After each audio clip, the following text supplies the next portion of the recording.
Hello students, मैं doctor Gajendra पुरोहित और आज मैं आपके सामने डिस्कस करने वाला हूं problem based on numerical distribution, I mean binomial distribution. So binomial distribution पे बेस्ड किस तरह से हम क्वेश्चंस को अटेम्प्ट करते हैं। सो यहाँ पे क्वेश्चन देखते ही हमें पता पड़ जाएगा। पहली बात तो हमें क्वेश्चन में कैसे पता पड़ेगा कि बाइनोमियल डिस्ट्रीब्यूशन अप्लाई करना, तो स्टूडेंट यहाँ पे n छोटा होना चाहिए, लाइक फाइनाइट होना चाहिए, और जो किसी भी इवेंट की जो प्रोबेबिलिटी ऑफ सक्सेस है वो 1/2 के आसपास होनी चाहिए। तो यहां पे हम बाइनोमियल डिस्ट्रीब्यूशन यूज करते हैं, राइट। सो देखिए, the probability of that a man aged 60 will live up to 70, मतलब एक बंदा है 60 साल से 70 साल की एज तक जिए, इसकी प्रोबेबिलिटी दे रखी 0.65 है ना, आउट ऑफ 10 मैन, है ना, 10 आदमी दे रखे। तो यहाँ पे आपको सीधा दे रखा है, देखिए आप क्वेश्चन में सॉल्यूशन में देखेंगे तो n की वैल्यू कितनी दे रखी है, 10 दे रखी है, प्रोबेबिलिटी ऑफ सक्सेस कितना दे रखा है, 0.65 दे रखा है, क्योंकि एक बंदा 65% 70 तक की एज को क्रॉस करता है तो नहीं जीने की प्रोबेबिलिटी, लाइक q की वैल्यू कितनी होगी 1 - p, दैट इज 1 - 0.65। तो यहाँ जो q की वैल्यू आएगी वो कितनी आएगी, 0.35 आएगी, राइट। अब देखो, now find the probability at least 7 will alive up to 70। आपको ये पता लगाना है कि 7 जो बंदे हैं वो कम से कम 7 आदमी 70 साल तक की एज तक जिए, इसकी क्या प्रोबेबिलिटी है। Exactly 9 will alive up to 70 और एक last at most 9 will live up to 70। तो ये देखिए आप क्या करेंगे, px is equal to ncx p power x q power n minus x। तो यहाँ पे n की वैल्यू कितनी, t 10 cx 0.65 power x, q की वैल्यू आएगी यहाँ पे 0.35 power 10 minus x. So first question आपसे ये पूछ रहा है, क्या पूछ रहा है फर्स्ट क्वेश्चन, देखिए फर्स्ट क्वेश्चन ये पूछ रहा है कि एटलीस्ट 7 का मतलब होता है 7 और 7 से ज्यादा, तो कितना आएगा, P7 P8 P9 और P10 आएगा। सो यहाँ पे P7 की वैल्यू कितनी आएगी, देखिए आप 10C7 0.65 power 7 0.35 power 3 plus 10C8 कितना आएगा 0.65 पावर 8 0.35 पावर 2 प्लस यहाँ क्या आएगा next 10C9 0.65 power 9 into 0.35 power 1, है ना। देन एक और आएगा 10C10 0.65 power 10 0.3 power 5 power 0। Then इसको हम सिंप्लीफाई करेंगे तो यहाँ से हमारा जो आंसर आएगा, स्टूडेंट मैं सीधा लिख रहा हूँ, यहाँ आएगा 5.5139 आएगा। सेकेंड क्वेश्चन आपसे ये पूछ रहा है, क्या पूछ रहा है, exactly 9 will live up to 70, है ना, एग्जैक्टली 9। तो मतलब आपको सीधा सीधा यहाँ किसकी वैल्यू निकालनी है, P9 की वैल्यू निकालनी है। तो Px आपको ये दे रखा है, जहाँ पर x की जगह 9 रख दीजिए तो ये आएगा 0.6 power 5 9 0.35 10 minus 9 that is equal to 1। इसको सिंप्लीफाई करेंगे स्टूडेंट तो यहाँ से जो हमारा आंसर आएगा वो कितना आएगा, 0.0725 आएगा, राइट। नेक्स्ट जो हम थर्ड पॉइंट लेंगे स्टूडेंट, यहाँ पे आपसे पूछ रहा है कि at most 9 will live up to 70, मतलब एटमोस्ट 9 जने, है ना। एटमोस्ट का मतलब यहाँ पे क्या होता है, 9 और 9 से कम, राइट, मतलब x is less than equal to 9, है ना। तो इसको हम क्या करेंगे, या तो क्या करें 0 1 2 3 4 5 6 9 तक कर लें यहाँ पे, है ना, या फिर हम क्या करें यहाँ पे इसको लिखें 1 minus p x is greater than equal to 9। तो यहाँ से आएगा 1 माइनस क्या आएगा, P10 आएगा, दैट इज 1 माइनस ये आएगा 10C10 0.65 पावर 10 0.35 पावर 0। इसको हम सिंप्लीफाई करेंगे तो जो हमारा आंसर आएगा वो कितना आएगा, 0.9865। तो इस तरह से इस टाइप के क्वेश्चंस को हम यहाँ पे क्या करते हैं, सॉल्व करते हैं। यहाँ पे कैलकुलेटर का यूज करना पड़ेगा क्योंकि बिना कैलकुलेटर इस टाइप की कैलकुलेशन को करना भारी पड़ता है। सो नेक्स्ट मैं आपको 1-2 क्वेश्चन और यहाँ पे सॉल्व करके बताता हूँ। सो स्टूडेंट एक लास्ट एक क्वेश्चन और देखिए यहाँ पे, out of 800 families with 5 children each, है ना, तो यहाँ पे 800 भी दे रखा है और 5 भी दे रखा है। तो यहाँ पे ध्यान दीजिए, कभी भी ऐसा क्वेश्चन आता है तो जो 800 है उसको कैपिटल N मान लीजिए और जो छोटा वाला है उसको 5 मान लीजिए, है ना। नाउ ये बोल रहा है 5 children each, how many families would be expected to have 3 boys 5 girls, like इस हिसाब से आपको दे रखा है। तो यहाँ पे ध्यान दीजिए, बॉयज होने की प्रोबेबिलिटी को मान लीजिए 1/2, है ना, बॉय होने की प्रोबेबिलिटी 1/2 है, तो नहीं होने की प्रोबेबिलिटी, बॉय नहीं होने की प्रोबेबिलिटी कितनी होगी, 1/2 होगी, लाइक, है ना। अब यहाँ पे हम क्या करेंगे, Px इज इक्वल टू होगा ncx p power x q power n minus x।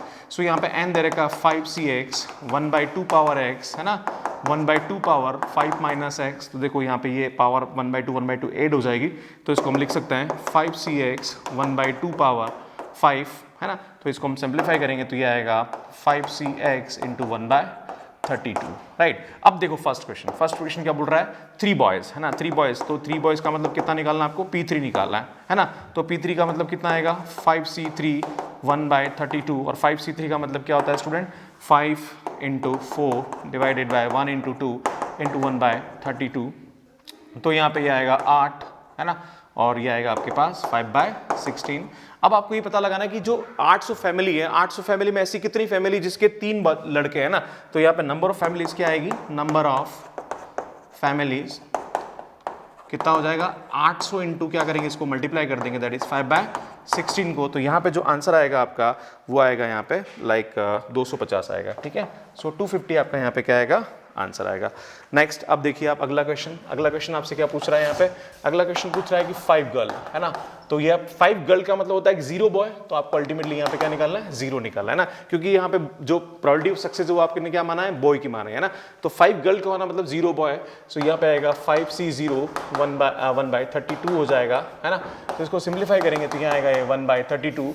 अब आपको नंबर ऑफ फैमिलीज निकालनी जिसके 5 गर्ल्स है, तो नंबर ऑफ फैमिली क्या होगा, तो नंबर ऑफ फैमिली में होगा यहाँ पे 800 इंटू 1/32, है ना। तो इसको आप सिंप्लीफाई करेंगे तो यहाँ पे जो नंबर ऑफ फैमिलीज आएगी वो कितनी आएगी, 25 आएगी, है ना। नेक्स्ट जो थर्ड पॉइंट है आपका वो कितना है, आइदर 2 गर्ल और आइदर 2 और 3 बॉयज, है ना। तो जब भी ऐसा बोला जाता है इसका मतलब आपको निकालना है P2 प्लस P3 निकालना है ना, मतलब या तो 2 लड़के या 3 लड़के, है ना। तो इसका मतलब क्या होगा यहाँ पे देखिए आप, ये आएगा 5C2 1/32 प्लस 5C3 इंटू 1/32, है ना।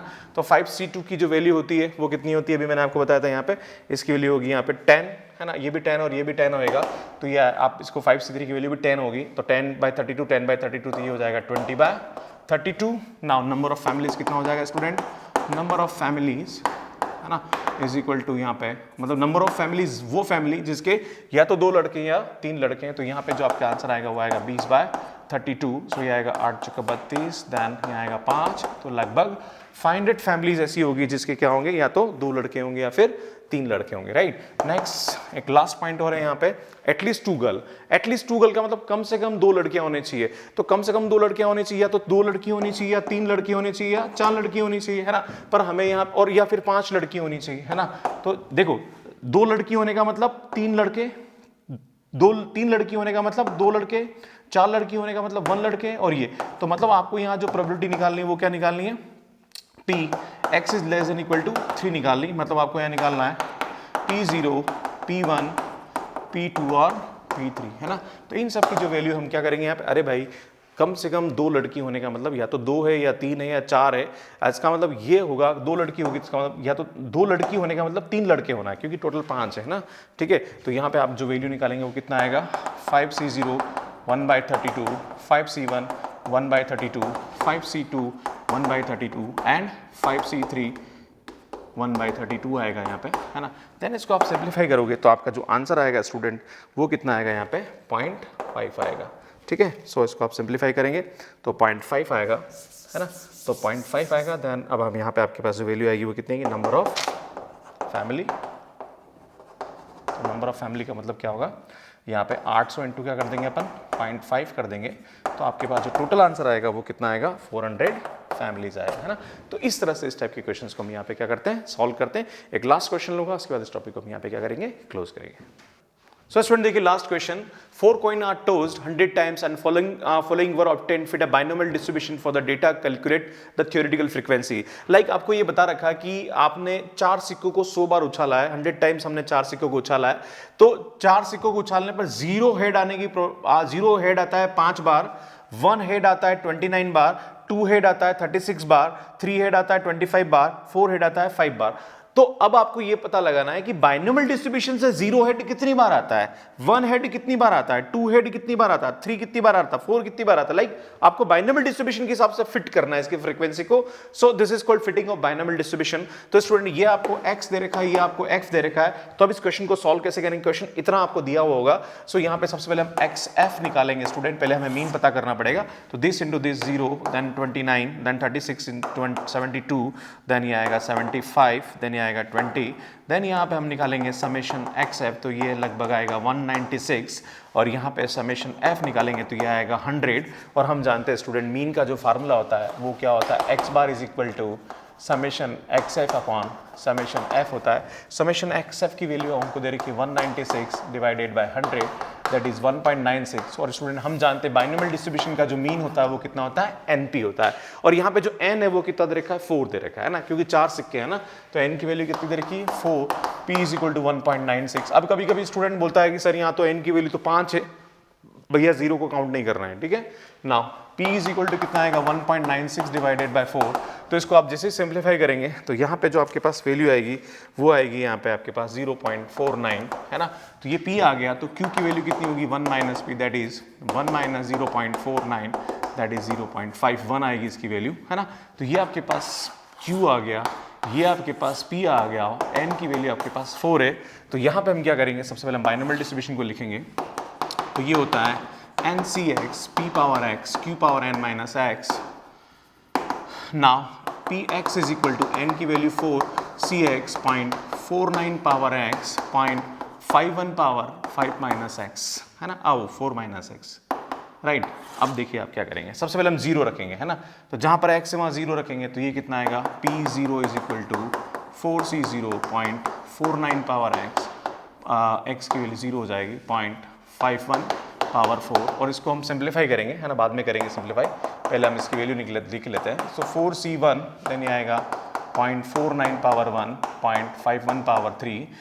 p2 की वैल्यू निकालेंगे तो ये आएगा 4c2 0.49 पावर 2 0.51 पावर 3। देन हम p3 की वैल्यू निकालेंगे तो ये आएगा 4c3 0.49 power 3 0.51 power 2। Then p4 then ये आएगा यहाँ पे 4c4 0.49 पावर 4 0.51 पावर 0, है ना। नाउ इन सब की वैल्यू हम क्या करेंगे, यहाँ पे रखेंगे।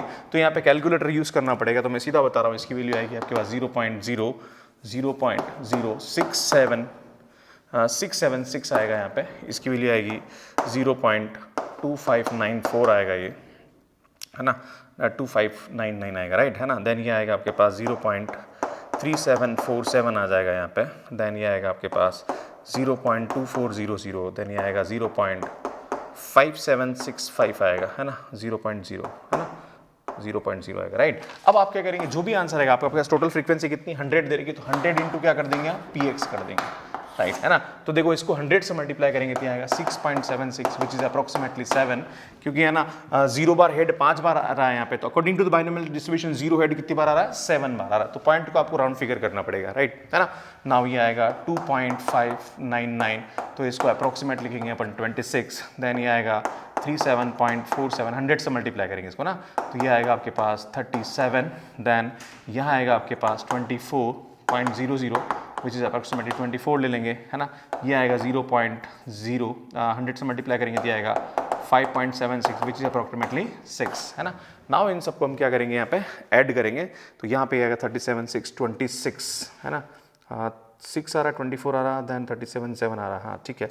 सो यहाँ से आपके पास जो वैल्यू आएगी वो कितनी आएगी, देखो यहाँ से आपके पास टोटल वैल्यू कितनी आएगी, 100 आएगी। तो इस तरह से हम यहाँ पे फ्रीक्वेंसी को बाइनोमियल डिस्ट्रीब्यूशन के हिसाब से फिट करते हैं। तो स्टूडेंट मेरा जो पढ़ाया हुआ कंसेप्ट आपको समझ में आया होगा। इसके बाद मैं आपके सामने नेक्स्ट लेने वाला हूँ पॉइसन डिस्ट्रीब्यूशन, उसका मीन वेरियंस लेंगे, देन उसके बाद पॉइसन डिस्ट्रीब्यूशन पे बेस्ट क्वेश्चन, देन उसके बाद नॉर्मल डिस्ट्रीब्यूशन की एरिया प्रॉपर्टी और मीन वेरियंस किस तरह से निकालते। तो आगे जो भी मैं वीडियोस अपलोड करने वाला हूँ वो प्रोबेबिलिटी, स्टैटिस्टिक्स एंड प्रोबेबिलिटी पे करूँगा। एंड देन स्टूडेंट मेरे जो पुराने वीडियोस है वो लास्ट स्क्रीन पे यहाँ आ रहे हैं, लाइक बीएससी और इंजीनियरिंग स्टूडेंट्स के लिए, और जो गेट और आईआईटी जेईई की तैयारी कर रहे हैं, या आईएएस की जो ऑप्शनल पेपर है उसके भी कंटेंट यहाँ अपलोडेड, तो आप यहाँ पे मेरे वीडियोस देख सकते हैं। So student thank you so much for watching my videos. Like करिए, शेयर करिए और कमेंट करते रहिए, सो दैट कि मैं आगे आपके लिए और भी अच्छा कंटेंट लेके आऊँ। Thank you so much.